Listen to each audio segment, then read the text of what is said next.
Bonjour à tous, c'est Vincent. J'espère que vous allez bien. Je vous propose aujourd'hui une nouvelle vidéo ASMR en chuchotement voix douce avec un micro stéréo. Malheureusement, je sais qu'il y a un tout petit bruit parasite à des moments. Mais moi, ce genre de bruit ne me dérange pas en ASMR. Un petit bruit électronique. Alors aujourd'hui, nous n'allons pas parler d'un livre. Je vais pas vous faire le coup de vous parler de... Après avoir lu un chapitre sur la folie divine, on va pas aborder quand même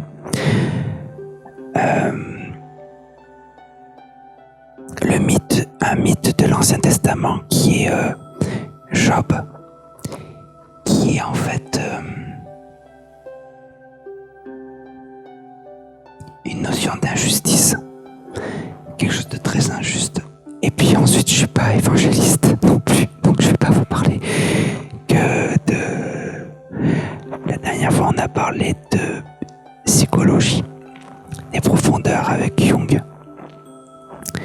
Et effectivement, le texte sur lequel on est tombé, on voyait qu'on parlait un petit peu de toutes les religions dans le christianisme, etc.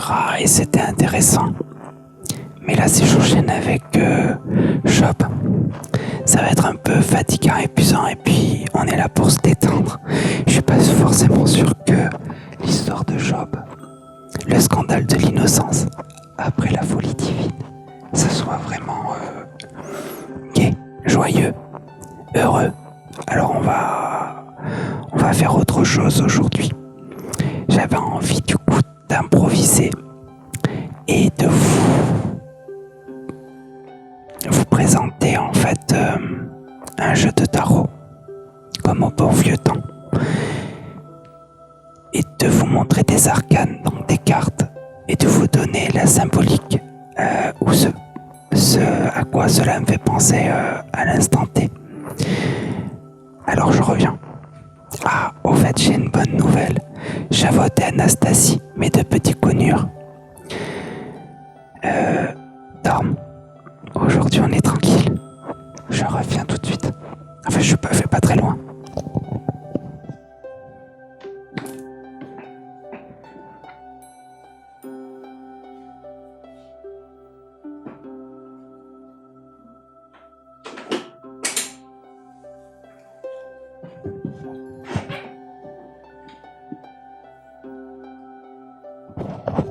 Alors mon choix s'est porté, et c'est vraiment comme ça a été aléatoire, sur ce très beau coffret, le tarot des sorcières, que j'aime beaucoup, que j'ai eu en anglais et que j'ai acheté en version française finalement, parce que je voulais travailler le livret et j'avais du mal avec et j'ai une belle surprise, c'est que le jeu français, la qualité des cartes, elle est meilleure que la version anglaise. J'ai adoré les cartes. Et puis le jeu anglais, je l'ai transmis à une amie parce que je trouve que c'est un très joli jeu, une amie bilingue. Je trouve que c'est un très joli jeu qui méritait... Alors, ceux qui me connaissent savent que un arcane, une carte de tarot qui a été important pour moi dans mon développement psycho-spirituel, c'est l'arcane de la papesse, ici qu'on retrouve sur le livre, qui en fait représente la grande prêtresse, puisqu'on est dans le tarot, pas dit de Marseille, mais dit de Rider-Waite-Smith. La différence, alors en fait, il y a plusieurs écoles, c'est comme dans toute discipline humaine, à travers l'espace et le temps, comme dans les religions aussi. Il y a les catholiques, il y a les protestants, il y a les juifs aussi, et à chaque fois il y a quelque chose de différent, et en fait c'est ça qui est intéressant. Alors il y a le tarot dit de Marseille, qui est le premier, qui est la référence en France, qu'on connaît tous, et qui est très riche en fait, mais effectivement les dessins sont assez ancien et c'est pas très sexy comme on dit. Ça donne des fois pas trop envie, même si quand on l'étudie, quand on va plus loin, on se rend compte que c'est merveilleux. Mais il existe donc le Rider-Waite Smith qui a été dessiné le siècle dernier, je crois en Angleterre si je dis pas de bêtises. Donc Rider, c'est le nom de la personne. Non, c'est White, le nom de la personne qui a fait faire ce tarot. Et les dessins ont été faits par Smith, une femme. Je crois que c'était des rosicruciens, mais je peux dire une bêtise. Et du coup, l'avantage, c'est que il est plus contemporain. Et dans le tarot de Marseille, on a 22 arcanes sacrés, les 22 arcanes majeurs, les 22 cartes qui représentent, on pourrait dire, un enseignant.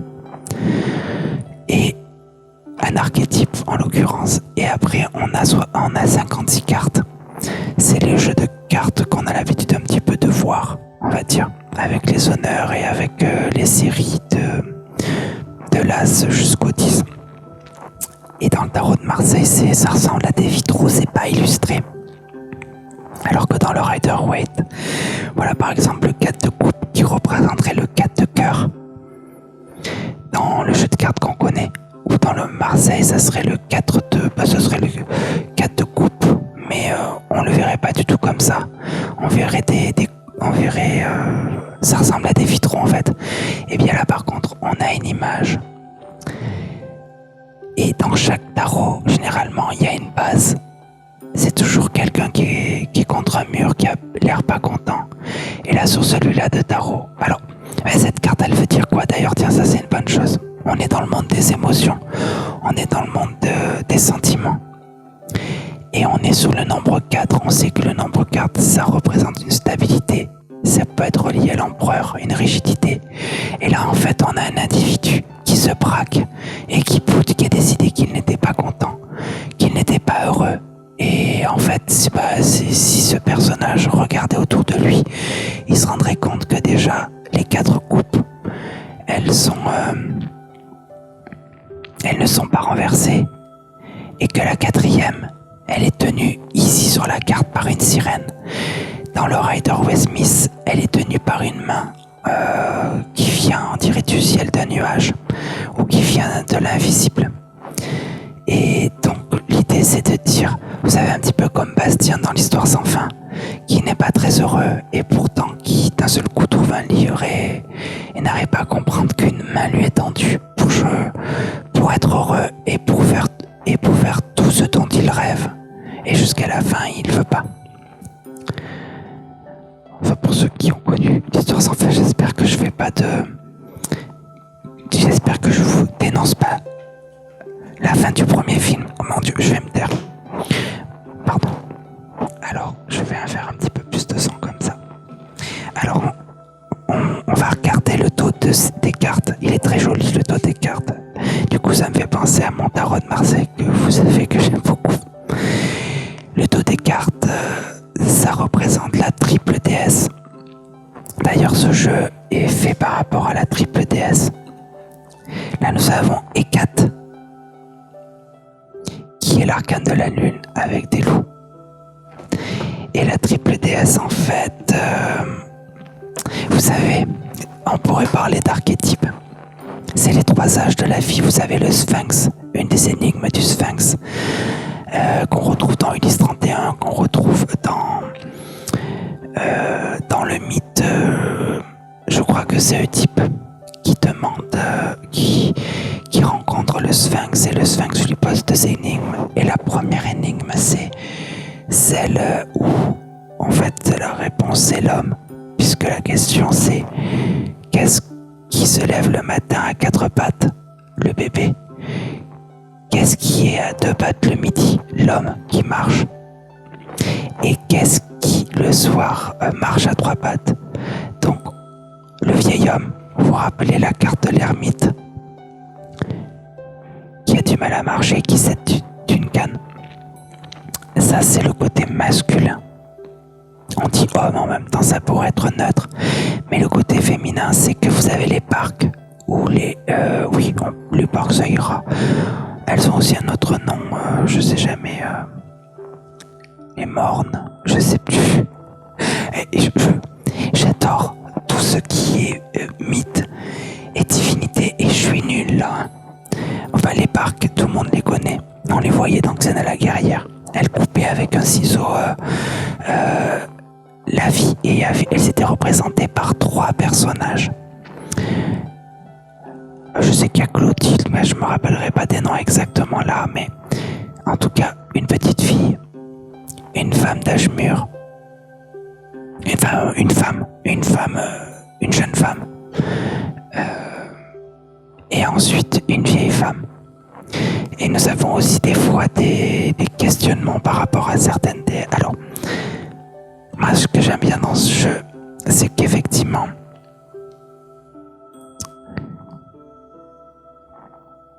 je crois que la triple déesse dans ce jeu, c'est la papesse, l'impératrice et Kat en dernier. On vérifiera. Alors, cette carte-là, on va regarder, c'est un arcane mineur. On se retrouve sur du 4 d'épée. Et les épées, c'est le mental. C'est le cerveau, enfin c'est le mental. On est toujours sur quelque chose de figé. En fait, normalement, le 4 d'épée dans le Rider Waite Smith, si je dis pas de bêtises, il est représenté par un homme qui est presque comme sur un tombeau avec les épées au-dessus de lui. Et généralement, quand on tire cette carte, c'est que ça nous invite à nous détendre, à nous relaxer, à ne pas passer à l'action. Des fois, moi, je pense à Isa dans les runes qui représentent donc la glace. Quand on tire Isa ou quand on tire cette carte, pour moi, c'est on se calme, même si on pense qu'il faut agir. La vie nous invite à justement arrêter de trop penser, de nous reposer, de nous calmer. Et quand on aura les idées beaucoup plus claires, là, on pourra prendre une décision. Mais dans la situation immédiate, on nous conseille d'être simplement spectateur. Bon, après, on a le droit de désobéir. C'est pas la fin du monde si on désobéit. C'est toujours des conseils de sagesse. Il faut les voir comme des objets, des tableaux projectifs. C'est-à-dire, on voit une situation de notre vie et ça nous amène à développer une solution. C'est un peu comme des citations. Ou les citations, ça nous fait travailler la sagesse au quotidien. Et puis, si on n'y arrive pas, on n'y arrive pas. Hein. C'est pas la fin du monde. C'est comme les GPS après. La vie, elle s'arrête pas. Elle continue. Et tous les chemins mènent au Rome. On retrouve l'ermite. Dans la précédente vidéo, si vous l'avez vu, je vous montrais l'ermite. Bah là, du coup, il fait vraiment Père Noël. Hein. Regardez-moi ça. Alors c'est pas sa torche. Ah ouais, décidément, j'y tiens à ma torche. Lampadaire. Donc la lumière intérieure. Alors quand on tire cette carte, ça c'est un arcane majeur. Vous voyez, on pourrait le voir comme un professeur qui va nous enseigner quelque chose ou comme une étape qu'on a dans notre vie. Ça peut aussi représenter la traversée du désert. Un moment de repli où on a besoin d'être seul, où on a besoin de se réchauffer, de s'isoler.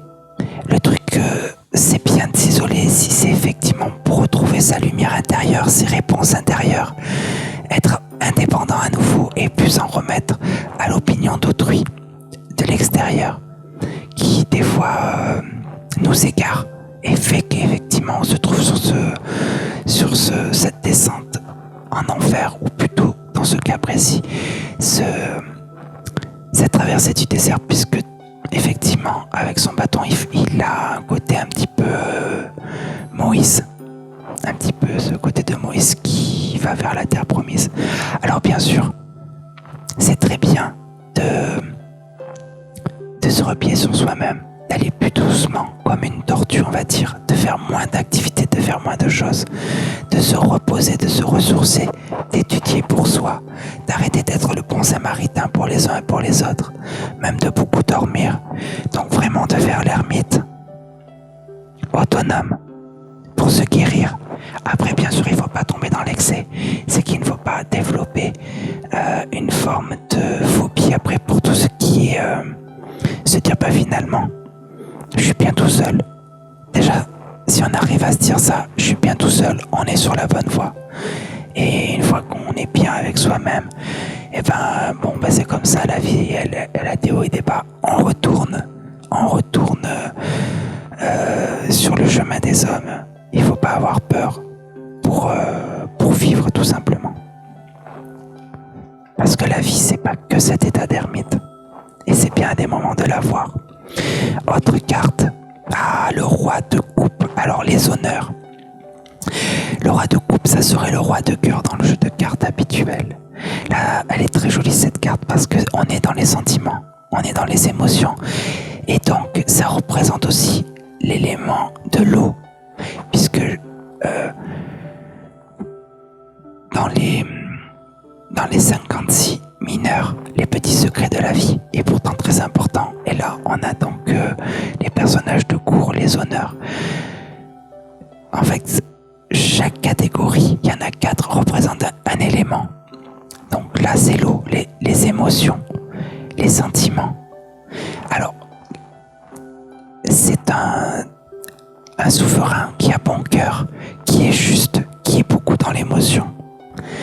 Et effectivement, le problème de ce genre de roi, c'est que comme il est beaucoup dans l'émotion, des fois il peut se laisser submerger par son émotion et devenir très violent. Du coup là, comme on voit une coupe, on pourrait s'amuser à imaginer que c'est le dieu Dionysos ou Bacchus avec la coupe remplie de vin. Et nous savons que le dieu Bacchus, le dieu Dionysos, c'est le même, est un dieu vraiment très joyeux, vraiment très agréable, avec qui on peut faire toujours la fête, sur qui on peut vraiment compter. Mais par contre, si à un moment donné ça déraille, comme c'est un dieu en plus, et là c'est un roi, il a une autorité, et jamais, face à une autorité, il faut manquer de respect à quelqu'un qui est en place d'une autorité, ou alors il faut vraiment être sûr de soi, sûr de ne pas, c'est pour prendre sa place, si on s'oppose à l'autorité, sinon on est obligé, on a le droit de désobéir au roi, mais on n'a pas le droit de lui manquer de respect face à son autorité. C'est compliqué. Et pourtant, c'est un équilibre à trouver. S'il est roi, c'est qu'il y a une raison. Il peut donner des ordres. On essaie de faire du mieux qu'on peut. On peut échouer.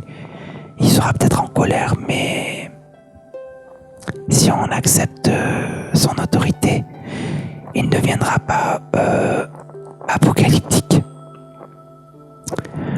Il ne deviendra pas très désagréable. Par exemple, le dieu Pan. Pas le dieu Pan, le dieu Dionysos, ou donc le dieu du vin, ou Bacchus, il est super pote, super sympa. Mais on dit que quand on lui manque de respect, c'est un dieu, et que on touche à son côté souverain, divinité, et qu'on ne le respecte pas. Alors là, c'est plus un ami qu'on a en face de nous, c'est une vraie tempête, et c'est très dur de calmer quelqu'un qui est très dans l'émotion. Quand il s'énerve, il est adorable, et quand on atteint ses limites, c'est le cataclysme.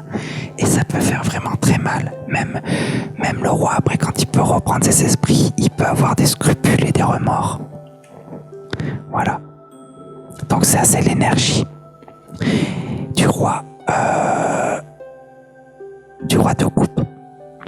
Oh là là, si vous saviez comme j'ai soif. Mais ça se fait pas, je vais pas les boire. On continue avec le 6 de bâton. Alors, les bâtons, c'est l'énergie du feu, l'énergie du printemps aussi, parce que les 4, ça peut aussi représenter les 4 éléments, mais les 4 saisons. Donc là, l'énergie du printemps. Et le feu, l'énergie du printemps. Et c'est cette énergie, cette fameuse énergie, vous savez, celle qu'on ressent au printemps, quand il fait bon, ou quand on est amoureux aussi, c'est quelque chose d'incontrôlable. Et qu'on aime avoir aussi. Parce qu'on n'est pas comme sur la carte tout à l'heure de l'ermite où il n'y a plus d'énergie, on est obligé de se replier sur soi-même. Et bien cette carte, elle est de bon augure. Parce qu'elle veut dire victoire. Victoire. Écoutez, je suis vraiment désolé, j'ai trop soif, je reviens tout de suite, ça se fait pas. Mais attention, des fois, vous aussi vous le faites, je le sais. Vous croyez que je le vois pas, mais je le sais. Je reviens. Je pense que c'est avant d'avoir vu le roi de coupe avec sa coupe. Ça m'a donné soif. Je reviens.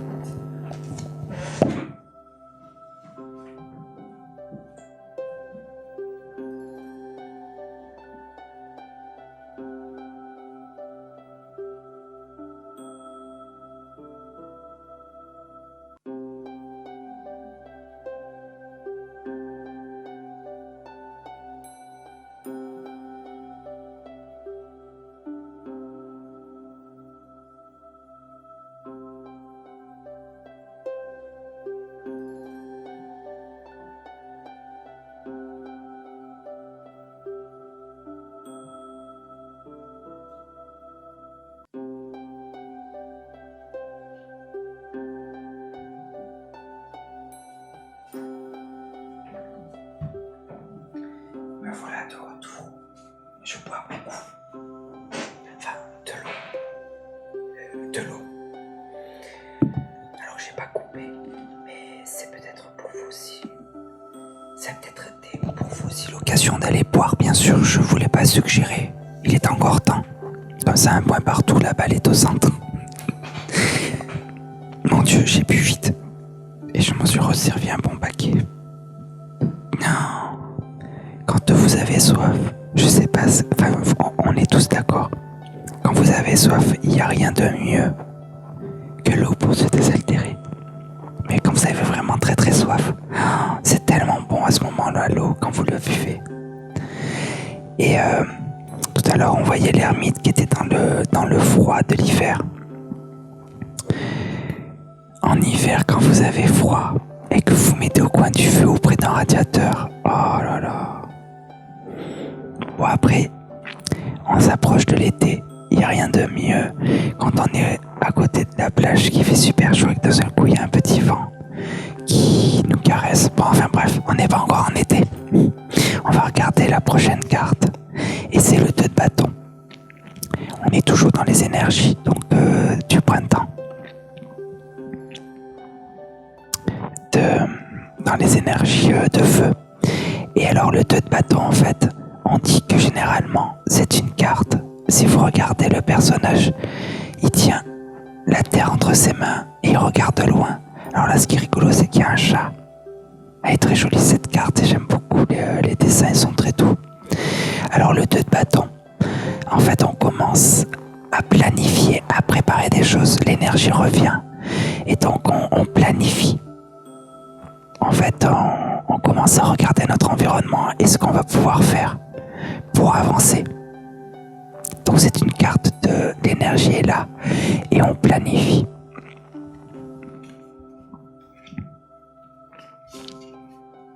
Oh, le 2 de pentacle. J'aime beaucoup cette carte. Pentacle, oui. On dit aussi denier. Alors le 2 de pentacle, ça me fait penser au battleur à chaque fois. Mais en fait, le 2 de pentacle, là on est dans les énergies de la terre. On est donc dans l'hiver aussi. On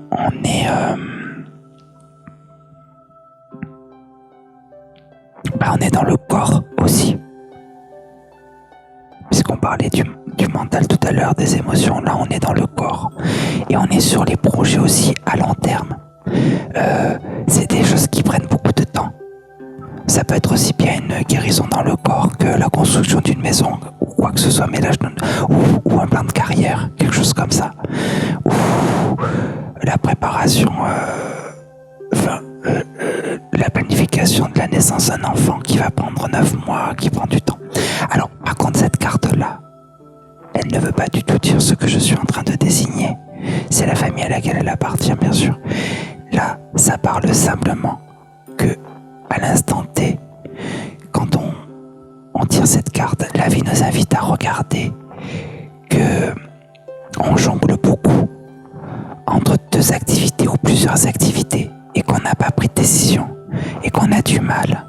En fait, on fait le multitâche, on lâche rien, alors qu'en fait, il faut peut-être envisager qu'il est grand temps maintenant de choisir à fond une option et de se donner les moyens d'aller jusqu'au bout. Mais de faire un choix. Faire un choix à un moment donné, c'est peut-être tester une option de façon définitive, enfin, de façon claire et nette. Mais ça ne veut pas dire que si on voit que c'est pas le bon choix, qu'on ne peut pas revenir en arrière. Mais continuer de nourrir les deux situations, c'est fatigant et ça rend les choses lourdes. Ça augmente les durées, c'est compliqué. Voilà. Donc voilà pour cette carte qui était donc le 2 de pentacle. Du coup, on voit un jongleur, on jongle. Ah, l'as de pentacle. Alors, quand on tire un as, alors après, bien sûr, il y a la position divinatoire, comme on dit, où les dimensions, ça dépend de... C'est-à-dire une carte avec plein de symboles posés sur un espace, soit passé, présent, futur, un espace-temps, donc soit passé, présent, futur, soit situation actuelle, truc comme ça. Donc à chaque fois, c'est des symboles sur un espace-temps qui donne une autre symbolique et on appelle ça position divinatoire. Alors que généralement, tout ça, là, je vous donne des définitions globales. Quand on tire cette carte, on dit que c'est un as, c'est toujours quelque chose qui nous est donné. Et là, c'est soit le départ d'un nouveau projet, soit c'est de quoi pour avoir les possibilités matérielles de réaliser un projet. Et ça, c'est pas quelque chose dont on va se servir nous-mêmes. On va dire, moi j'ai décidé d'avoir toutes les ressources nécessaires pour réaliser ce projet. Non, c'est comme si ça nous était offert par la vie. Donc généralement c'est très bien les as, et donc c'est l'as de pentacle qui représente la terre, qui peut également représenter le corps, et qui représente l'hiver aussi, les projets à long terme. Alors nous allons continuer, je vais aller un petit peu plus vite. Le 8 de pentacle, j'aime beaucoup cette carte. Elle est beaucoup reliée au travail, à tout ce qui est répétitif ou le savoir-faire. C'est donc à voir avec cette carte, soit on fait un travail trop répétitif dans lequel on s'ennuie, soit on acquérit un savoir-faire qui fait que on est excellent et qu'on innove même si c'est répétitif, on innove sans cesse, et en tout cas on a un plaisir comme quand on sait bien jouer d'un instrument. Voilà ce que veut dire de façon générale, et aussi ce qui me vient à l'instant par rapport au 8 de pentacle. Voilà, c'est des définitions qui me viennent à l'instant, elles ne sont jamais exhaustives, et vous savez, il suffit de regarder sur la carte, on a un corbeau, on a une bougie, on a un crâne, donc par rapport au Rider-Waite-Smith standard, je retrouve tous les symboles, mais en plus, il y en a des différents qui peuvent éveiller la conscience, vous parler et apporter des informations supplémentaires, ne serait-ce que le corbeau. Le corbeau, c'est un oiseau très très symbolique, comme la corneille. Je vous rappelle que j'ai le gâteau de fleur de lune, qui est une plume de corneille, dont elle a la jumelle. Donc si on fait faire une baguette magique comme dans Harry Potter, on se retrouvera à fleur de lune et on s'affrontera à coups de baguette magique ou à coups de cartes, puisqu'on a tous les deux le tarot des sorcières de Hélène Dagan. Voilà. Et très jolie cette carte. Voilà. Donc ce ceux qui connaissent le tarot, s'ils ne sont pas d'accord avec la définition, c'est normal aussi. On peut pas enfermer. J'ai une amie, Valil, elle, c'est intuitif les cartes. Bien sûr qu'elle a essayé de se synchroniser sur des définitions standards. Mais elle s'est rendue compte que ça lui parlait. Donc pourquoi ne pas faire confiance à son intuition quand justement avec ce genre d'outils on veut travailler l'intuition. Alors l'histoire ne dit pas si moi j'y arrive. Je vais boire, comme ça je me tais un peu. Vous n'avez qu'à en faire autant, n'oubliez pas.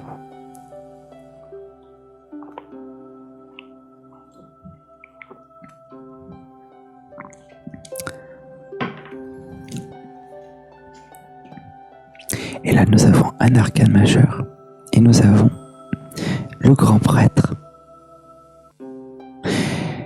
Dans le Rider-Waite-Smith, il s'appelle le hiérophante. Le hiérophante, en fait, c'était les prêtres à l'époque grecque, si je dis pas de bêtises. Donc là, ils l'ont appelé le grand prêtre. Vous remarquerez que... Alors, c'est un arcane majeur. Ça veut dire, on peut le voir comme un enseignant. Un archétype, c'est-à-dire qu'il représente un personnage. C'est vrai que sur les arcanes mineurs, on pourrait aussi s'attarder sur les personnages, mais c'est pas pareil. Là, c'est vraiment particulier. Disons qu'ils ont un message à nous passer. Alors là, ce que j'aime beaucoup sur la carte, c'est que vous avez deux clés. Et ça, c'est très important, ces deux clés. On dit que une des clés représente la clé des hommes et que l'autre clé représente la clé des dieux. Et là, ce que j'aime bien, c'est que ça joue avec le soleil et la lune. Une clé d'or, une clé d'argent. D'ailleurs, je me rends compte que ce pape, il a autour du cou un pentacle. C'est le 5. Il a des colonnes derrière. Généralement, le pape, on dit vraiment que c'est un enseignant qui transmet, qui a la connaissance, qui connaît la liturgie, qui sait faire des rituels, mais surtout qui sait transmettre, qui est un très bon enseignant. Des fois, moi, j'aime bien penser, si vous avez vu ce film,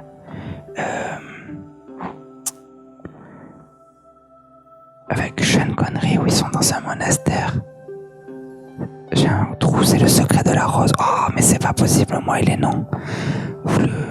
En tout cas, c'est un moine qui, avec un autre moine, ou alors c'est son instructeur, et ça me fait penser à ce hiérophante. Dans le tarot donc, de Marseille, c'est le pape. Et le pape devant lui a deux initiés, ou deux autres, ou deux moines, mais c'est lui qui a l'autorité. En tout cas, on en revient à ce qu'on disait tout à l'heure avec le roi de coupe. Il a une autorité et il est relié avec le ciel et fait le lien entre le ciel et la terre. Ses doigts montrent qu'il est relié vers le ciel. Voilà. Ensuite, le 4 de pentacle. Alors ça, le 4 de pentacle, ça me fait penser à l'avare. Au voleur, à l'assassin, au meurtrier, justice, juste ciel, on m'a volé. Alors en fait, c'est être trop attaché au projet qu'on a mis en œuvre ou à aux richesses qu'on a accumulées. Et du coup, ça nous empoisonne. Et en même temps, ça agit sur notre corps. On a tellement peur de perdre notre bien que pour les autres, on en devient antipathique. Voilà, donc généralement, on dit qu'il faut réussir à se libérer de cela, de cette peur de perdre, de ne pas avoir. Voilà. Alors, on continue. Le 10 de bâton. Donc ça finit la série. Donc du feu. Et là, en fait, si vous regardez, il y a le palais au loin. Et ce pauvre monsieur, bon, là, sur cette carte-là, il a l'air quand même de bien tenir. Hein.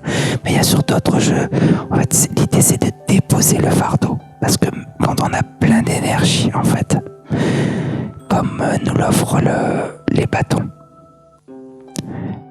on a tendance à prendre plein de responsabilités, à amener plein de projets. Et même si on a encore l'énergie au bout d'un moment, et ben en fait, on en a un peu marre. On a un peu marre. Et si vraiment on veut atteindre le palais qui est au loin, ouais, il faut tout déposer. Il faut tout laisser tomber derrière soi un petit peu. Parce que ça fait trop de choses à soutenir. T'y va-t-on? Un fardeau. Quels sont les fardeaux de votre vie en ce moment? Bah, vous en avez peut-être pas. Eh ben, vous êtes chanceux. Hein. Mais si vous en avez, pensez-y et notez. Tiens, ça me fait souci. Où j'ai pris telle responsabilité, j'ai dit, je me suis engagé. Et ben, vous vous désengagez. C'est votre vie, les amis. Si vous n'avez pas envie, vous avez trop de choses que vous faites en même temps, c'est bien de prendre des résolutions, de dire je vais faire ceci, cela à des moments donnés, mais à un autre moment, il faut se réévaluer, se dire mais moi là, au final, je suis bien là. Mais si je continue à faire tout ça, que je n'écoute pas mes limites, comment je vais gérer la situation quand je serai moins bien? Parce qu'on a toujours un rhume qui traîne. Pour nous rappeler qu'il fallait déposer le fardeau quand les énergies étaient encore bonnes, quand on avait plein de vitalité. Donc il faut prendre les choix quand on est en forme. Sinon on les prendra quand on est moins bien. De toute façon, c'est dommage. Alors, j'adore cette carte. Surtout dans ce jeu, je la trouve très belle. C'est le 9 de coupe. Alors le 9 de coupe, sur le Rider Waite Smith, on voit un bonhomme avec le ventre bien rempli, assis sur un bon fauteuil. Et derrière lui, il y a les 9 coupes sur une table, un petit peu comme un arche. C'est dommage, je ne l'ai pas, mais la carte est très différente. Mais on voit qu'elle remplit les verres de bonnes boissons. Ce n'est pas que de l'eau. Et qu'il y a de quoi manger. Un festin, donc on retrouve l'énergie et on retrouve le fameux arc. Là, ici, un petit peu. Ouais, finalement, il y est l'arc. Et j'aime bien que l'énergie soit féminine. Ouais. Parce que sur l'autre carte, il n'y a pas de présence féminine. C'est un homme, mais on la sent, la présence féminine. Très jolie carte. Avec du vert en plus. Voilà. Alors, on continue. Il y en a 78, il va falloir que je me grouille. Oh, magnifique. Le pendu. Alors, n'ayez pas peur parce que le pendu, il se pend volontairement. Il se met en position fétale. Il est prêt à renaître. Mais en étant dans cette posture, eh bien, qu'est-ce qu'il y a de bien? C'est qu'il voit les choses différemment. Il y a une musique de Mary Poppins, dans le retour de Mary Poppins, où justement, si un jour vous le voyez, vous verrez, il y a une musique où ils mettent la tête à l'envers et ils voient les choses différemment, sur notre point de vue. Des fois, en fait, on est dans une situation, on ne sait pas quoi faire, on se sent bloqué, on a l'impression qu'on n'y arrivera jamais, et au final, que les choses sont très emmêlées et qu'il n'y aura jamais de solution et vous n'avez aucune idée de solution à mettre en place. Eh bien, en fait, l'idée, c'est vraiment de laisser tomber, de ne plus rien faire, de se réduire à l'immobilité d'une certaine façon et avoir le tournis. Et là, en fait, d'un seul coup, paf, on voit les choses différemment et on se prépare à une renaissance. Bon, je vous cache pas que la carte qui est après, le 12, comme les 12 coups de minuit, on n'est jamais dans la douceur.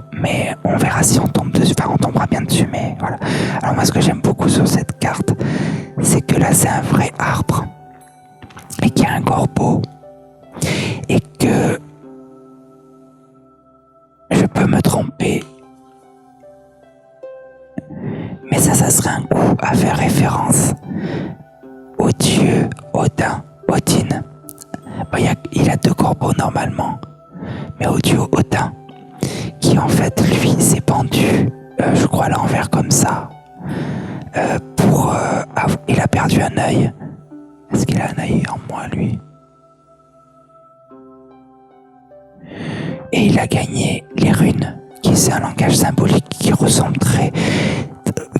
aussi à comme au tarot. Hein. Le tarot est aussi un langage symbolique, mais dans le mythe, Odin, le dieu, obtient les runes en faisant un petit peu, en se crucifiant lui-même. Et cette carte-là, elle rappelle un peu ça. Ah bah du coup, hein, oui, si une carte doit représenter Jésus-Christ, eh ben c'est lui. Ah voilà, je voulais passer. Je sais pas quoi. Je suis pas croyant. Je suis pas agnostique. Je suis pas athée. Je suis les trois. Voilà. Mais pourquoi pas? Je suis pas obligé de choisir. J'en sais rien. On n'est pas obligé de choisir. Ma carte préférée. Alors en fait, j'habite dans un appartement où de ma fenêtre je vois une tour effondrée. Oui, j'ai un petit peu choisi l'appartement parce qu'il y avait la tour effondrée.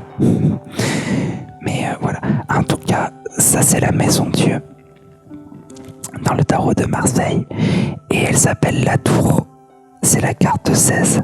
Généralement, quand on tire cette carte, c'est soit il nous tombe quelque chose sur la tête, soit un éclair de génie, soit un tracas. Mais c'est inattendu. L'éclair génie, c'est mais Eureka, paf, d'un coup. On se dit mais pourquoi j'ai pensé à ça? Ou alors, et quand on tire ça aussi, là comme on est au printemps, l'idée d'un nettoyage de printemps.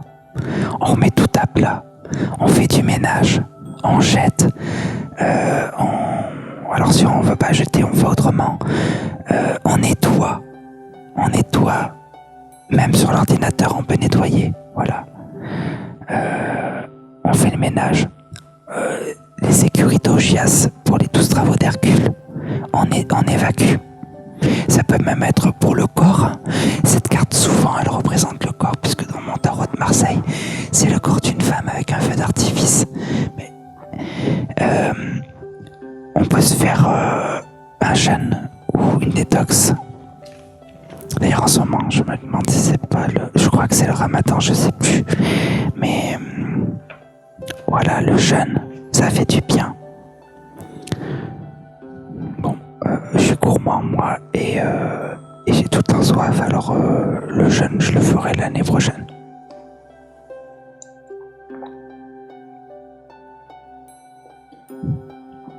Mais le nettoyage de printemps, moi je suis en cours.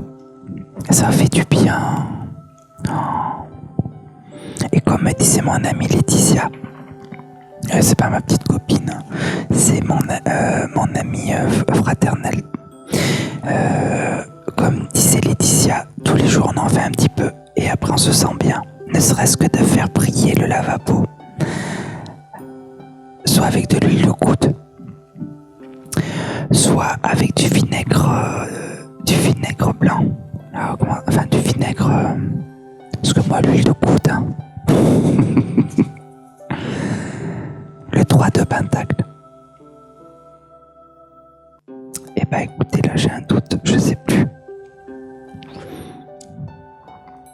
Oui, le 3 de pentacle.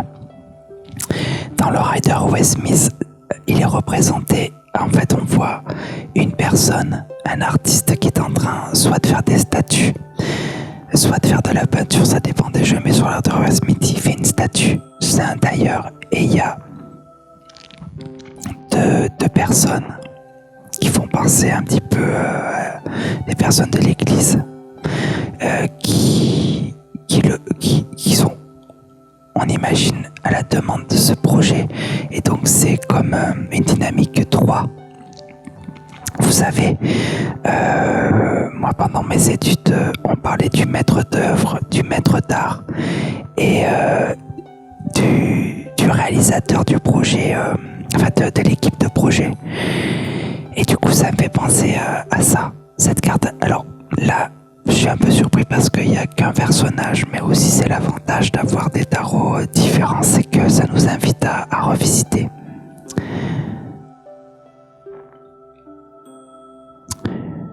Il y a cette notion en fait de synergie, trois parties en fait. Bon, je sais pas là si ça vous apportera quelque chose, mais c'est vrai que peut-être que pour faire le nettoyage, vous n'allez pas le faire tout seul.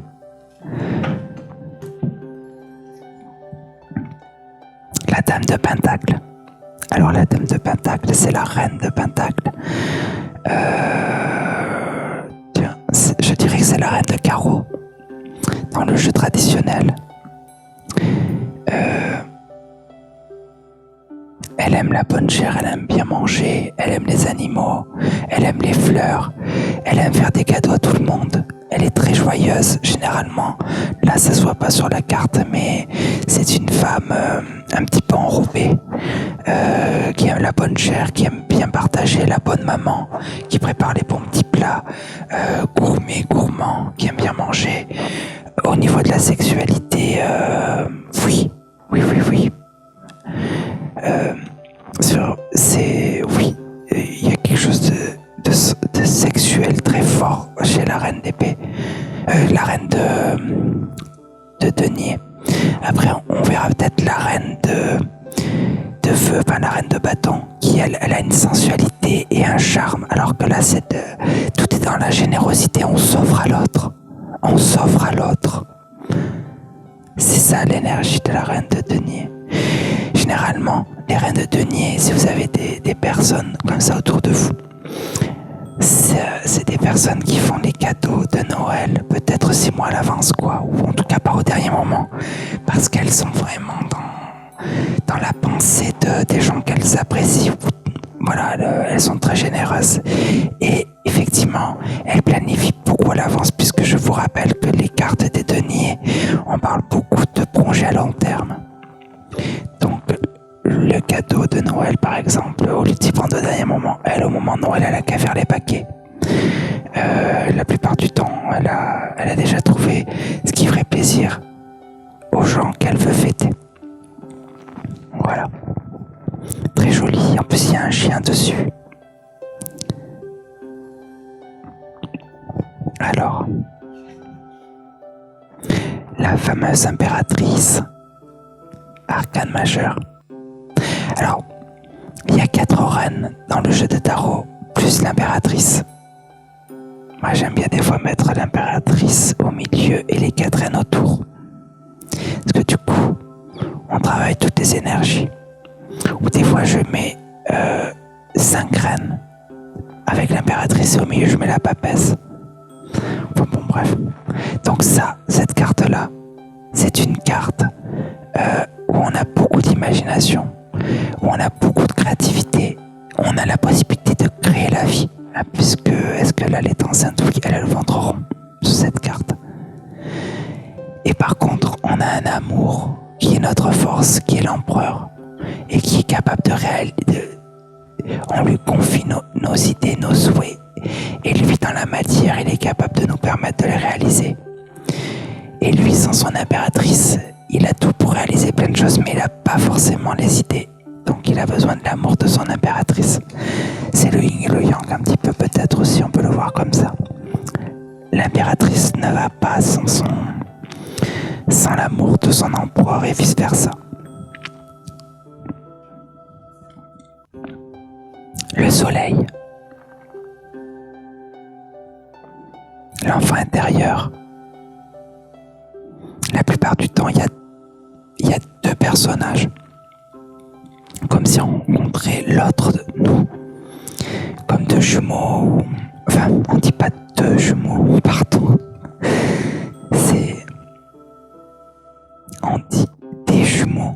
Comme des jumeaux. Comment on dit que ça s'appelle quand...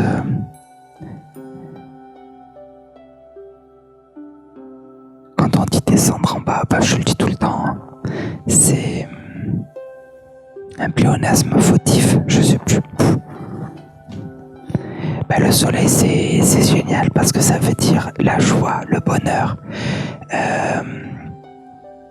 En plus, il y a des tournesols et plus de zone d'ombre.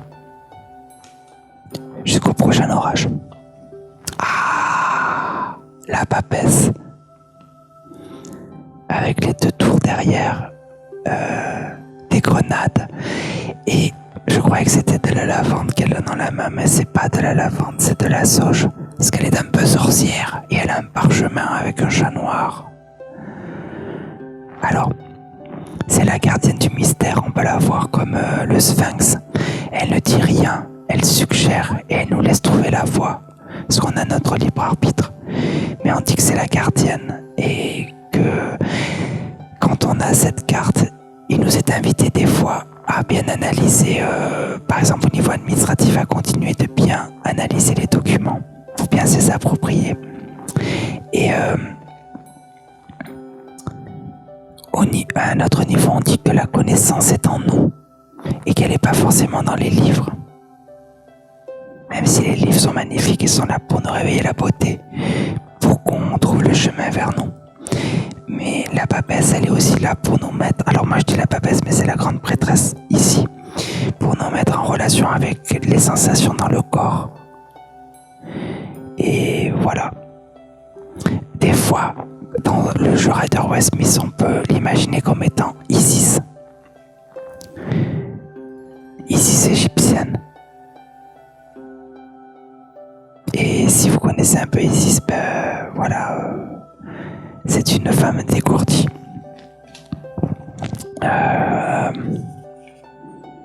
Le 2 d'épée. Alors là, on est dans le mental. Et en fait, si vous regardez cette pauvre dame, elle a les yeux bandés et elle tient 2 épées. Et en fait, c'est très compliqué parce que elle ne sait pas du tout ce qu'il y a autour d'elle. Et si elle enlevait en fait le bandeau, elle suivrait son intuition, la lune, et elle verrait qu'il n'y a rien de très embêtant. Mais généralement, on dit que ça nous incite à suivre notre intuition parce que par rapport à notre mental, si on a une décision à prendre, eh bien en fait, on est aveuglé par le mental qui n'a pas tous les éléments. Donc plutôt, au lieu de prendre une décision logique, amenée par le mental, une réflexion logique, comme on n'a pas tous les éléments, puisqu'on a soit on attend effectivement que des choses s'éclaircissent, et donc dans ce cas-là, on suit plutôt son intuition. Vous savez, des fois, on sait pas quoi faire et on dit « Oh bah tiens, au lieu de choisir une des 2 épées, tiens, je vais faire autre chose. Je vais prendre la canne devant et enfin, vous voyez un truc qui... Et ça, c'est l'intuition, c'est-à-dire d'un seul coup, il faut que je choisisse entre ça et ça. Bon, là j'en ai... Allez hop, on va faire autre chose. » C'est le principe de l'éclair de génie, on ne sait pas d'où ça vient. Et des fois, on n'est pas à l'écoute. Et la lune, là, elle suggère ça. Écoutez l'intuition. Ce que la papesse suggère aussi. Mais l'intuition, des fois, c'est dans le corps. Voilà. Oh, les amoureux. Très belle carte, les amoureux. C'est aussi une question de joie, les amoureux. Elle est très différente dans le tarot de Marseille et dans le Rider-Waite-Smith. Dans le tarot de Marseille, ça s'appelle l'amoureux. Donc en fait, c'était faire un choix, les amoureux. Faire le choix de la raison et de la logique ou faire le choix du cœur. À votre avis, c'est lequel le meilleur choix? Le choix du cœur, bien sûr. Mais la plupart du temps, on fait des choix logiques. Je vais aller vers telle personne parce qu'elle pourrait m'apporter telle chose. Bah non, ça fonctionne pas comme ça. On va vers telle personne parce qu'on l'aime. Même si ça n'est pas raisonnable. Il y a cette musique de Anneli, Love Existe, donc une traduction. Je sais pas si je vous l'ai déjà dit, mais sinon je vous le redis, une traduction d'une musique italienne.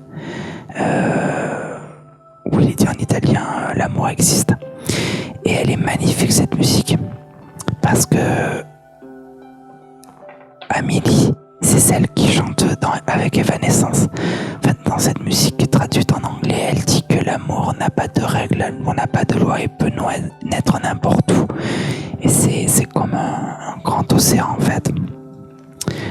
La musique est très entraînante et très belle. En plus, le clip il est sous-titré, enfin c'est très joli. Enfin, ils n'ont pas vraiment fait un clip. On est dans la nature, on voit pas la chanteuse, mais la voix est magnifique. Le 8 de coupe.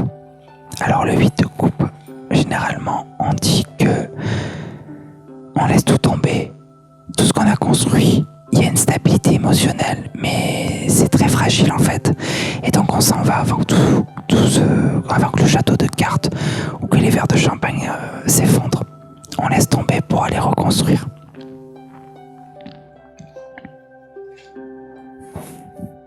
Là c'est joli parce qu'il y a le dauphin, on va vers la joie en fait. Il y a des étoiles, il y a la lune et tout. Alors le 7 de pentacle. Le 7 de pentacle en fait c'est que on a bien travaillé, on a bien préparé les choses et on n'a plus qu'à attendre que les fruits mûrissent pour les cueillir ensuite.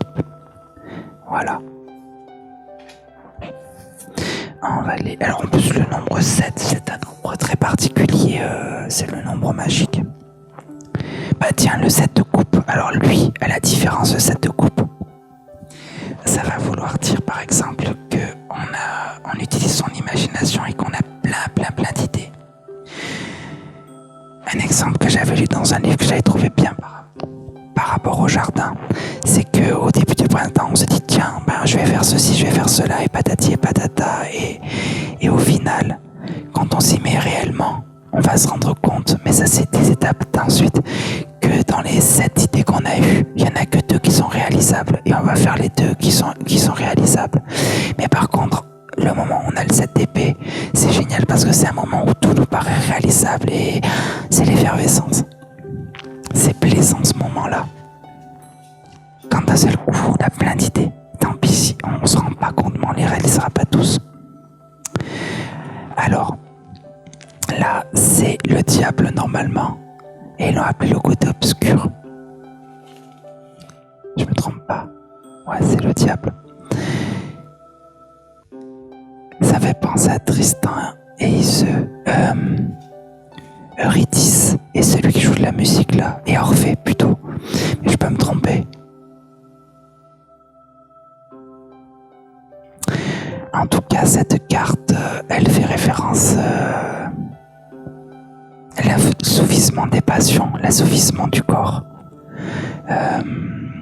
l'instinct, les besoins primaires, l'enfermement. Ou quand on n'arrive pas à arrêter de fumer, par exemple. En ce moment, je vous parle de la cigarette alors que moi, ça fait un moment que j'ai plus fumé puisque c'est juste électronique. Ouais, en fait, je crois que j'arrive pas à le recharger. Mais ça manque pas. Le roi de pentacle. Le roi de pentacle, d'habitude, il est plus âgé. Là, c'est intéressant. Il a beaucoup de richesses, il a beaucoup de... Son pouvoir est par rapport à l'argent et par rapport aussi aux constructions. Et j'ai pas trop d'idées là. Je pense que je fatigue. Il aime bien la pomme poussifaille. La justice arcane majeure. Elle nous regarde trop en face. Dans le Rider-Waite Smith, elle est en position 11. Dans le Marseille, elle est en position 8. Je dis pas de bêtises. Ouais, elle est en position 8 dans Marseille. Il y a les lois divines, il y a la justice divine et la justice des hommes. Et c'est Tétis, je crois. Dans le mythe grec. Ou Maat, dans l'Égypte. Je peux dire des bêtises, là je commence à fatiguer. Ça c'est le 5 d'épée. Alors le 5 d'épée,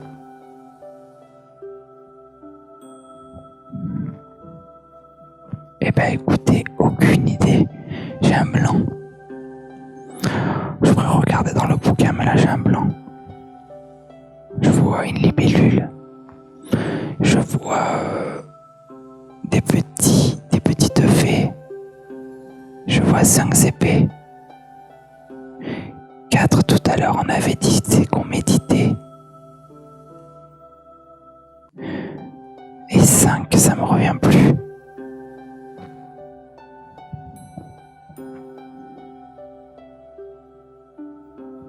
Je mets de côté, on verra après. Ah, c'est embêtant. Bah, normalement, aussi, j'essaye à chaque fois que j'ai une carte de me rappeler la source, mais non. Je dois regarder la carte, qu'est-ce que ça me fait penser à un éventail. Ça me fait penser à le fait qu'il y ait une libellule au Dragonfly. Le 5 en plus c'est quelque chose relié à l'empereur. Pas l'empereur, relié au pape, donc l'enseignement. Mais ça y est. Pour moi, en fait, c'est la fin d'une guerre. Mais il n'y a pas de victoire.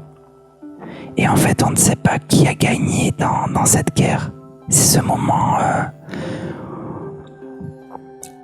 où quelqu'un veut se venger de quelqu'un d'autre. Et une fois que c'est arrivé, on se dit, bon ben voilà, c'est tout. Ça nous apporte pas de vitalité, d'énergie.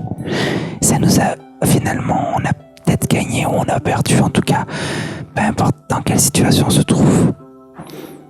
Ça nous a pas tués, mais ça nous a rien apporté. On est vidé. Voilà. Alors le 3 de bâton. On avait vu le 2 de bâton tout à l'heure. Je sais pas si vous en rappelez. Où j'avais dit on planifie. Le 3 de bâton, tout est planifié, tout est prêt. Et pourtant, on attend. Avant d'y aller, on attend. On attend le bon moment. On ne se précipite pas. On sait que tout est prêt. Le chevalier de coupe. Alors les chevaliers, ils sont un petit peu... c'est des conquérants. On les imagine un peu comme des princes charmants. Le chevalier de coupe, il est dans les sentiments, dans les émotions.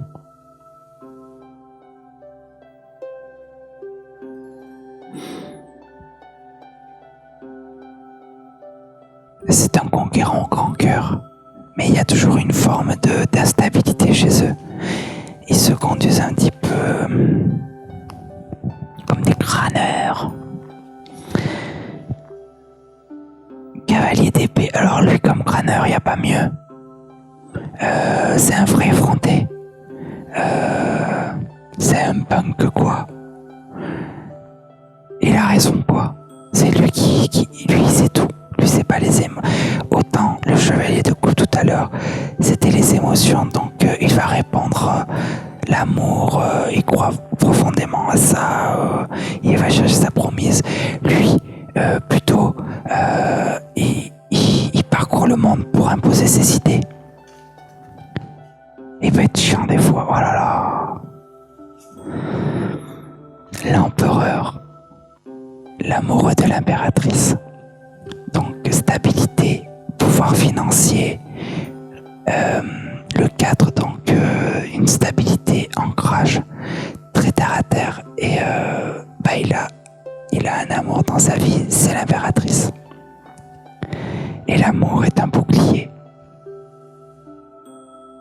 Il est relié au bélier, je crois. Voilà. Alors, oh là là, on n'en a pas fait la moitié. Je tombe de fatigue. Cette carte-là, on est toujours... Alors, on voit un cœur, mais on est toujours dans les cartes de l'intellect. Et en fait, c'est qu'il y a une blessure. Et la plupart du temps, c'est qu'il y a beaucoup de non-dits. Souvent dans une relation.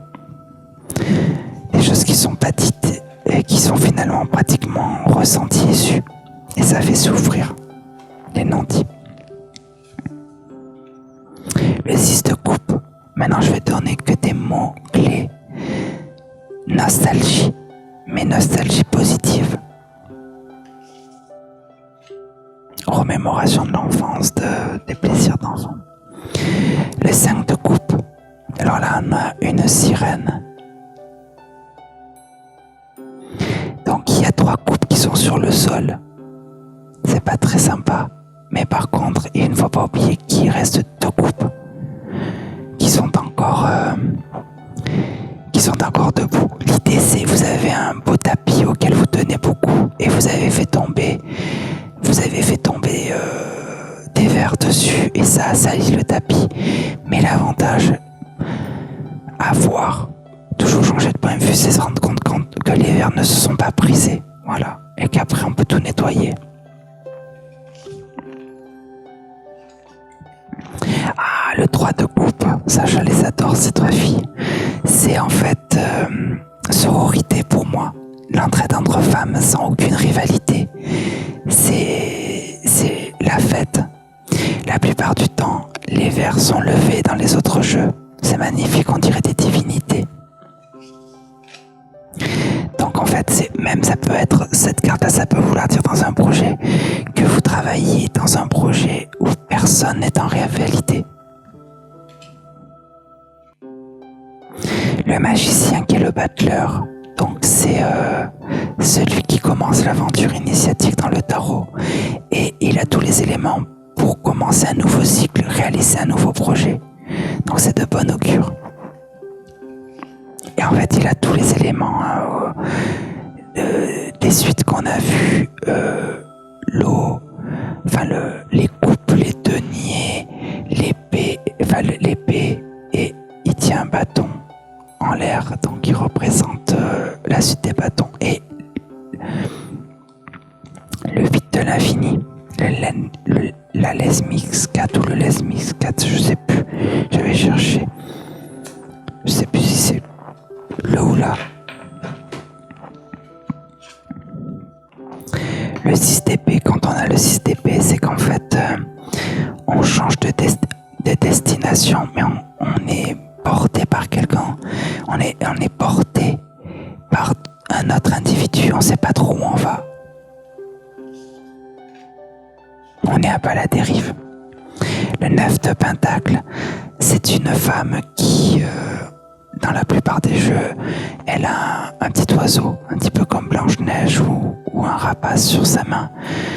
Et là, dans ce cas-là, elle a un gant. Et elle est dans un jardin et donc elle est à l'aise, quoi. Elle n'a pas de souci à se faire au niveau de tout ce qui est dans la terre. Tout ce qui est projet, maison, tout ça, tout est ok. Et pas de souci pour l'avenir. Elle a de beaux jours, quoi.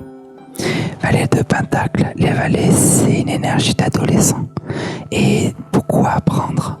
Donc le valet de pentacle est en apprentissage, mais est déjà très relié à la terre. Très très relié à la terre. Et on le voit là, elle est habillée en vert au milieu de la nature. Donc elle est déjà très très reliée à la terre. Elle a une connaissance, voilà. Le 9 d'épée, quand on sortire cette carte, on dit souvent qu'on se reproche quelque chose, et qu'on en fait des cauchemars la nuit. Il faut se rendre compte qu'on fait ça et arrêter de se faire du mauvais sang. Si quelque chose peut être fait comme on dit, il n'y a pas de raison de s'inquiéter. Et si rien ne peut être fait, il n'est pas non plus nécessaire de s'inquiéter. Je crois que c'est le Dalai Lama qui dit ça. Je crois. La fameuse étoile, arcane majeure, qui veut dire que on a tous une bonne étoile et qu'il faut y croire. Et ensuite, cette femme n'hésite pas à se dépouiller pour être libre. Je vais vite un petit peu là. Ah, ça fait beaucoup. Alors, on l'avait pas déjà vu celle-là. Ah bah oui, on l'a vu tout à l'heure, ce que j'avais tiré par hasard. Donc le 4 de coupe, est-ce que vous vous rappelez? Oui. Donc c'est l'individu qui boude et qui ne se rend pas compte que dans l'invisible, on lui tend quelque chose pour être heureux au niveau des sentiments. Mais là, l'individu a choisi de bouder. Voilà. Bon là, je l'ai mal dit. Je commence vraiment à fatiguer. Le fou ou le mat dans le tarot, c'est agir en-delà des normes, selon sa propre liberté. C'est super agréable. Même si des fois ça fait peur parce qu'on a l'impression, comme sur la carte du foot, d'être face à un ravin avec son baluchon et qu'on va tout perdre. Le 2 de coupe, si un jour vous direz cette carte, ça veut dire que c'est plus fort que la carte des amoureux. Ça veut vraiment dire qu'entre les deux individus, il y a un amour fou. Ou alors, dans un projet, il y a une collaboration parfaite entre les deux parties. L'as de coupe, l'amour, alors ça c'est vraiment un don du ciel. Et la stabilité émotionnelle. Ça c'est important quand même. Hein. Vous pouvez pas me dire le contraire, puisqu'ils en parlent dans toutes les religions. Dites dedans, voilà, qu'est-ce qui m'arrive que mon accent de midi. Et attendez, je vais l'enlever. Tac. Voilà. Parce que je sens mon accent du midi qui revient au galop.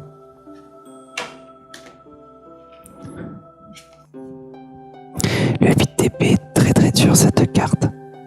La pauvre femme, elle est ligotée, elle se sent complètement désemparée. Il suffirait juste qu'elle n'ait pas son bandeau, elle se rendrait compte qu'en fait, elle peut quitter ce traquenard. Mais encore une fois, c'est des cartes du mental et le mental ment. Là par contre, elle ne peut pas vraiment compter sur son intuition. Il faut juste faire preuve de discernement. Et c'est compliqué. Le 7 d'épée, alors toujours dans les cartes du mental, là c'est soit un adolescent qui se part de chez ses parents et qui part avec plein de blessures où il fera des années pour réparer tout ça, soit en fait ça correspond à quelqu'un qui nous a dérobé, volé quelque chose, quelqu'un de très mesquin, qui nous fait du mal aussi. Hein. Ce n'est pas forcément quelque chose de physique. Mais il peut nous avoir dérobé notre dignité ou enfin, je vais essayer de donner un exemple, mais je ne suis pas sûr qu'il soit très parlant. Cette carte qui représente le 10 de Pentacle, c'est la famille, c'est les projets, c'est l'ancienne et la nouvelle génération qui se côtoient, qui se fréquentent et qui s'entraident, et c'est la joie. L'ancienne, la nouvelle, l'actuelle et la nouvelle, finalement, on en est aux états de la triple déesse, les trois générations qui se rencontrent. La force, alors la force qui est toujours intéressante, c'est de voir que c'est une femme et que c'est pas Hercule avec un lion, mais c'est une femme. Et retenez simplement, hein, comme on disait de Mitterrand, la force tranquille. Ça veut dire que pas peine de s'énerver. C'est pas peine de s'énerver pour avoir de la force. Alors on continue. Je regardais parce qu'il y a un clignotement bizarre, mais non, c'est moi qui fatigue. En fait, il est tard. Le 5 de bâton. Eh bien, je sais plus. En fait, oui, quand on a cette carte, ça veut simplement dire que tout le monde s'entraîne. Mais en fait, personne n'est synchronisé. Donc en fait, tout le monde se fait mal, les uns contre les autres. Donc c'est une lutte. En fait, la vraie carte, on voit plusieurs personnes qui luttent avec des bâtons. Mais en fait, on dit que donc il y a de l'énergie. Tout le monde s'active, mais chacun en fait est solo et du coup rien n'est synchronisé. Et c'est pas terrible. C'est le bordel. As d'épée, c'est toujours pareil, quelque chose qui nous est donné, et là, c'est la possibilité de marquer son territoire, de s'affirmer aussi, ça c'est important. Il faut avoir confiance en soi. Le 8 de bâton, il est magnifique. Quand on a cette carte-là, on dit généralement que les choses vont arriver brutalement et se développer très rapidement, et généralement dans le bon sens. C'est comme si, vous savez, on attend, on a l'impression qu'il n'y a rien qui avance, et d'un seul coup, paf, ben voilà, c'est fini. Paf la mouche. Le 9 de bâton, on dit simplement qu'on se défend, que c'est bien, mais que parfois on est trop sur la défensive. On a de l'énergie et on l'utilise trop pour se défendre. Et donc finalement, on s'emprisonne par trop de protection. Inutile. L'as de bâton, c'est cette énergie du printemps, cette énergie de vie, cette énergie aussi sexuelle, hein, parce que ça fait partie de la vie qui nous est donnée. Le 7 de bâton, en fait, c'est on résiste contre les attaques. Là, il y a vraiment des attaques. On résiste contre plein d'attaques. C'est aussi cette carte-là qui peut expliquer qu'à un moment donné, on est trop sur la défensive. Mais voilà, on a de quoi résister aux attaques et on résiste, on a l'énergie. Ah, celle-là, je l'adore. Le 4 de bâton, donc il y a une stabilité. Ça me fait toujours penser à Amandine Leloup, qui parlait de refuge en 2012-2013 sur sa chaîne. Et ce mot-là, je l'aime beaucoup, le mot refuge. Donc c'est un refuge. C'est aussi la fête, la célébration, un mariage. Mais voilà, en tout cas, c'est un moment de repos dans les énergies. Vous voyez, on le voit sur la carte, on est bien. Alors, le 6 de pentacle. Voilà, le 6 de pentacle. Donc là, c'est une notion d'équité, de justice. On donne à ceux qui n'ont pas, parce que nous avons, par contre, à ce moment-là, les moyens d'être généreux. Donc ça, c'est un dépassement de l'arcane de ce fameux avare qu'on avait vu la dernière fois. Tout à l'heure, pardon. Je fatigue là. Je sais pas combien de temps je vais tenir. J'espère que la vidéo vous détend. Là, nous avons le 5 de pentacle. Et le 5 de pentacle, généralement, c'est pas bon. C'est le corps est fatigué, le corps est malade, le corps a mal. Le corps... sur la même carte d'origine, il y a un couple, ils sont dehors en plein hiver. Il y en a un il lui manque une jambe. Enfin, on voit vraiment que le corps il en peut plus et que c'est l'hiver et que on est à l'extérieur, qu'il fait froid et c'est compliqué. Alors là, ce que j'aime bien, c'est qu'il y a un personnage. Après, il faut pas se dire que quand on tire une carte, ça veut dire qu'il va nous arriver un truc catastrophique ou que si ça projette notre situation que c'est catastrophique, le but c'est de voir un échappatoire. Pour le 5 de pentacle, il faut résister. Le valet d'épée. Je pourrais pas dire, là je fatigue trop. Je vais simplement vous montrer les cartes. Morphée est en train de passer pour moi. J'aurais pas dû faire cette vidéo aussi longue. Là, la dame de bâton, on en parlait tout à l'heure. Voyez cette beauté féline un petit peu très sensuelle, charismatique et très sensuelle. Tempérance, la guérison ou simplement l'équilibre. Très belle. Il y a un ange dessus, hein, faut quand même le noter. Le 10 d'épée, c'est pour nous rappeler que quand on suit la voie du mental, à la fin, voilà comment on finit. Bon, après, ça nous tue pas, hein, ça fait juste très mal. On recommence. Alors là, il l'appelle le karma, mais normalement, c'est le jugement. Et le jugement, en fait, il faut sortir du jugement, en fait. Arrêter de juger les autres sévèrement. Arrêter de se juger aussi. Parce qu'on juge mal. Le juge, il ment, comme on dit souvent. La dame de coupe.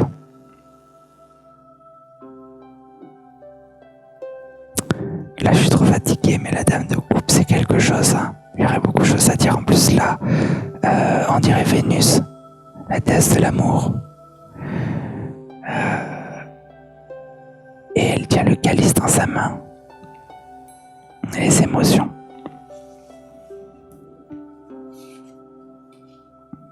La mort. Alors c'est l'Arcansanon dans le tarot de Marseille. On pourrait en reparler de la mort dans le Rider-Waite-Smith et de l'Arcansanon dans le tarot de Marseille parce que c'est très intéressant. La représentation est très différente. Là, on dirait un chef d'armée qui apporte la mort dans celui-là, alors que dans le tarot de Marseille, on dirait la faucheuse. Même si ça s'appelle pas la mort dans le tarot de Marseille, mais c'est l'arcane 13. Alors là, ils l'ont appelé la roue de l'année. Normalement, c'est la roue de fortune. Ou la roue simplement, dans le Rider-Waite-Smith. On retrouve tous les éléments. Et en fait, il faut trouver le moyen c'est le karma, d'arrêter la roue ou de la faire tourner à sa juste mesure. Donc, chevalier de bâton. Je m'attarde pas. Les honneurs, c'est les plus durs. Peut-être qu'un jour, je pourrais faire une vidéo, ça me fera réfléchir. Mais pour vous présenter les honneurs, le monde, ça c'est l'apothéose. Elle est très particulière, cette carte, dans ce jeu. On retrouve quand même les 4 éléments, si vous regardez bien.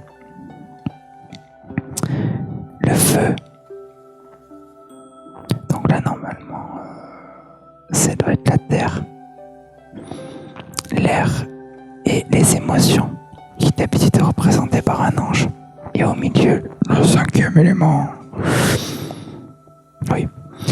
Le valet de coupe, elle est trop mignonne, cette petite fille. Les valets, c'est des adolescents à chaque fois. Et ils ont toujours l'élément de la carte dans les mains. Enfin, elle est magnifique, cette petite.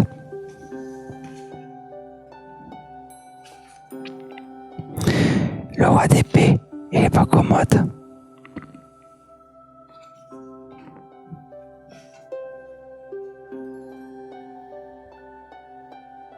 Le chevalier de pentacle. Et on finit le chariot. Arcane majeur, important. Le roi de bâton.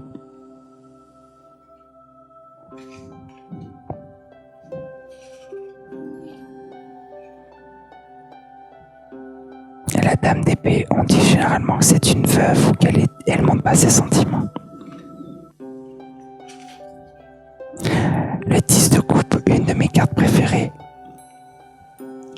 C'est pour dire que quand on base notre chemin de vie sur les émotions, sur les sentiments.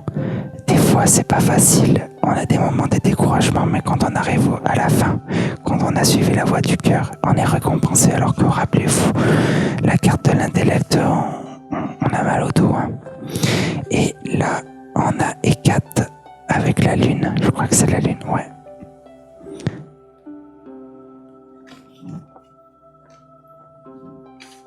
Et la dernière carte, valet de bâton. Je suis trop fatigué, mais on en a vu pas mal. De temps en temps, je prendrai des jeux pour ceux qui sont mes amis tarot. Et comme ça, on révise un petit peu. C'est un échange. Et puis en même temps, on voit de belles cartes. Ce jeu est très beau. Voilà. Eh bien, les copains, je vous souhaite une bonne fin de relaxation. J'espère sincèrement que cette vidéo improvisée vous relaxe. Et puis, je vous dis à bientôt. Ciao. Et cette fois-ci, je vais essayer d'arrêter le gazméscope du premier coup. Bye bye.